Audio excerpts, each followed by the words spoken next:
Well, what to do on a stormy, windy and wet Sunday? It was a toss-up between the housework and taking the camera out. The camera won, needless to say, and I've headed up to Wallasey, near Liverpool, to have a look at Perch Rock Lighthouse. Not somewhere I've been before. It looks quite a decent area to shoot, and the fact that we're on the, I think we're on the tail end of Storm Brian, love to know where they get these names from, means we might get some quite nice wave action over the lighthouse. Excuse the movement in this video. The wind is ridiculous and the car is being rocked around, and I'm actually sheltered behind another car, but it's not making much difference. Yeah, 56 mile an hour gusts they're forecasting today, and it coincides with high tide. It's quite wild as it is. So the high tide is in a couple of hours, so it's got a chance to get a bit wilder yet. Now, I've pulled into the parking area and apparently it's free. Definitely saw a sign saying free parking, which is great. I'm not sure if you have to walk through the actual fort to get a proper view of the lighthouse, but I'm going to go for a recce before I get the camera out, just to see what's what. I know there's a couple of nice stone breakwaters down on the front, which if I can find a sheltered enough position, might have a go at shooting before they get covered by the tide.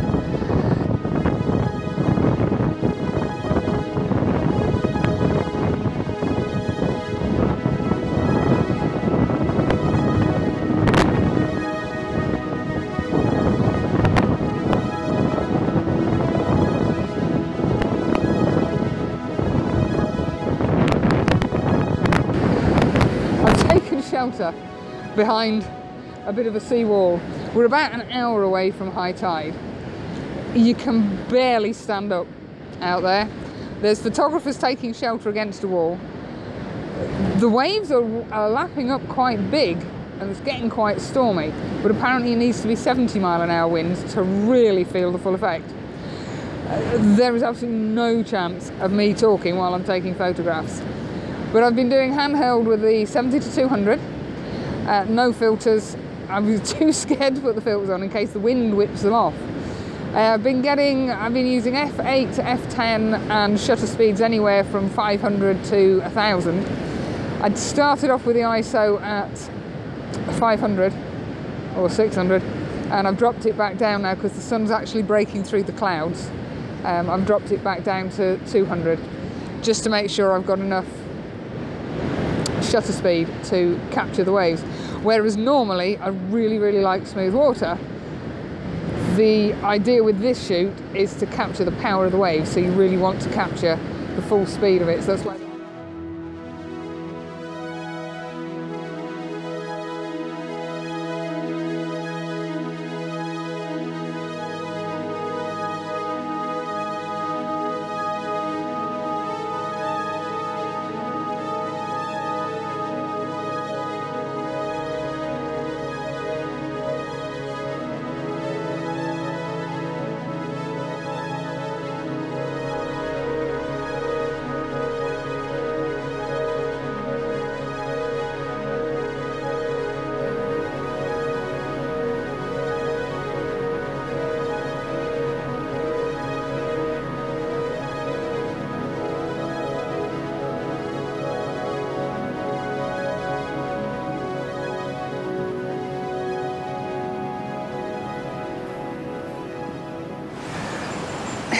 I've kind of taken a little detour on the way home. I've got the urge to do waterfalls, so I've come down to Padley Gorge. It's kind of on the way home, roundabout kind of a way. There is a huge amount of water rushing down. Obviously it's been raining like billy-o for the last few weeks. I was hoping for some of the nice swirly little pools that you get, and if I'm shouting I apologise, the waterfalls are really loud. I'm not quite sure how much you can hear. But the water is going far too quickly for little swirly bits with leaves in them. But I found a little tree which, I got my finger to where it's somewhere around there anyway, and there is a massive fall just behind it, or sorry, just in front of it, which I've shot in landscape mode up the waterfall, And then I started thinking, well, I wonder if I could do it portrait mode, going across the waterfall. Now the nice thing is, because we're in the valley and we're shaded, I don't need the 10 stop. I've been using the polariser just to take the glare off. I've been using I think I've been using the 0.9 neutral density filter and the 0.6, varying the effects to see, because I don't want it totally slow. It's nice to have a little bit of motion in the water. But then again, I do like my milky water. Happily recording then when the phone decided that it wanted to take a photo instead of a video. So I'll start again. I've made it down. I've got the waterfall here. There we go. And my little tree is just up there. I had got a few leaves down here. They may have made it there with a little bit of help. And I did end up shooting with a 0.6 Lee ND grad on. I popped the polariser on the front. I'm using the 17-55. The 10-20 was just too wide. I was getting stuff in that I really didn't want. And the last shots that I got gave me 3 seconds. I was shooting at f11 and ISO 100. I was kind of focusing, you can just see here, somewhere around there. I was getting this little rock in, a few little leaves in the middle, and then I've got the tree in the background. And I think it's worked out quite well. I'd love to show you on the back of the camera, but I know how crap this phone is at focusing when I put it on the camera.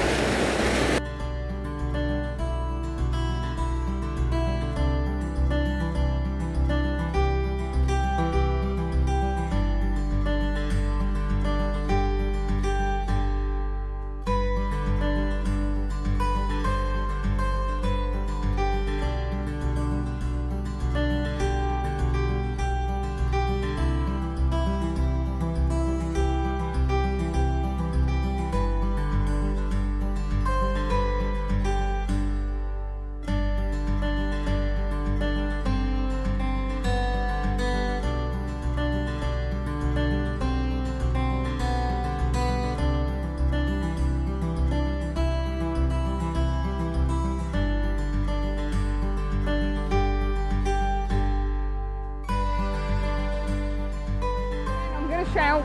I'm sorry if it's too loud, but again the water is rushing really quickly. I've come down a little bit further. We've started off up here somewhere, and the aim is to walk. There's a bridge just there. I'm going to walk over the bridge and I'm going to walk back up the other side because I've not been up that side before. And there's loads and loads of opportunities down here. What I'm finding slightly irritating is where you've got trees with some colour, I can't get to the waterfalls. Where I've got waterfalls that I can get to, I've got no trees with colour.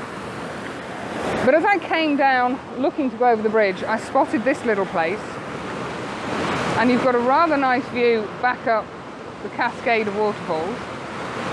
And right at the front, I'm just careful not to fall in the water here, right here, there's a beautiful rock covered in green, vibrant green moss with lots of leaves on it. So I thought that would make quite a nice image. So I've set up, excuse me, and I've literally just put the polariser on this time. Because I'm not including the sky at all, there was really no need for a grad filter. And I think I've just turned the camera off. We've got what looks like a good shot, and it was f11, 3 seconds, ISO 100. God, I'm boring, aren't I? Every shot's the same aperture and the same exposure length.